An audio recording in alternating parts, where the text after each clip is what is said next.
ಕೃಷ್ಣಂ ಒಂದೇ ಜಗದ್ಗುರು. ಎಲ್ಲರಿಗೂ ಕೃಷ್ಣ ಜನ್ಮಾಷ್ಟಮಿಯ ಶುಭಾಶಯಗಳು. ನಾನು ನಿಮ್ಮ ಕವಿತಾ. ಎಲ್ಲರೂ ಕೃಷ್ಣಾಷ್ಟಮಿನ ಹೇಗೆಲ್ಲ ಸೆಲೆಬ್ರೇಟ್ ಮಾಡ್ಕೊಂಡಿದ್ದೀರಾ? ಯದುಕುಲ ತಿಲಕ, ಯಶೋದೆಯ ಮಗ, ದೇವಕಿ ಸುತ ಮತ್ತು ರಾಧೆಯ ಪ್ರೀತಿಯ ಪ್ರಿಯಕರ, ಕುಚೇಲನ ಪ್ರೀತಿಯ ಸ್ನೇಹಿತ ಕೃಷ್ಣನಿಗೆ ಮತ್ತೊಮ್ಮೆ ಜನ್ಮದಿನದ ಶುಭಾಶಯಗಳು. ಕೃಷ್ಣ, ಎಲ್ಲರೂ ಹೇಗೆಲ್ಲ ಆಚರಣೆ ಮಾಡ್ಕೊಂಡಿದ್ದೀರಾ ಕೃಷ್ಣ ಜನ್ಮಾಷ್ಟಮಿನ? ನಾನಂತೂ ಸಿಂಪಲ್ಲಾಗೇ ಮಾಡ್ಕೊಂಡಿದ್ದೀನಿ. ಯಾಕೆಂದರೆ ನಾನು ಸ್ವಲ್ಪ ಊರಿಗೆ ಹೋಗೋ ಪ್ರೋಗ್ರಾಮ್ ಇದ್ದಿದ್ದರಿಂದ ಮನೆಯಲ್ಲಿ ಬೆಳಗ್ಗೆ 4:15ಗೆ ಕೃಷ್ಣ ಜನ್ಮಾಷ್ಟಮಿ ದಿವಸನೇ ಪೂಜೆ ಮಾಡಬೇಕು ಅನ್ನೋದು ನನ್ನದು ಒಂದು ಸಂಕಲ್ಪ. ಪ್ರತಿ ವರ್ಷವೂ ಕೃಷ್ಣ ಜನ್ಮಾಷ್ಟಮಿ ದಿವಸನೇ ಮಾಡ್ತೀನಿ.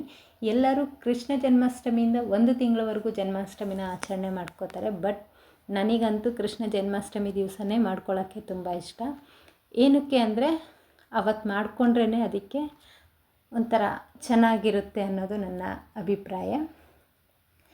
ಈ ಹಬ್ಬನ ನಾನು ಯಾದವ ಕುಲದವಳಾಗಿರೋದ್ರಿಂದ ಇವತ್ತೇ ಮಾಡ್ಕೊಬೇಕು ಅನ್ನೋದು ನನ್ನ ಆಸೆ.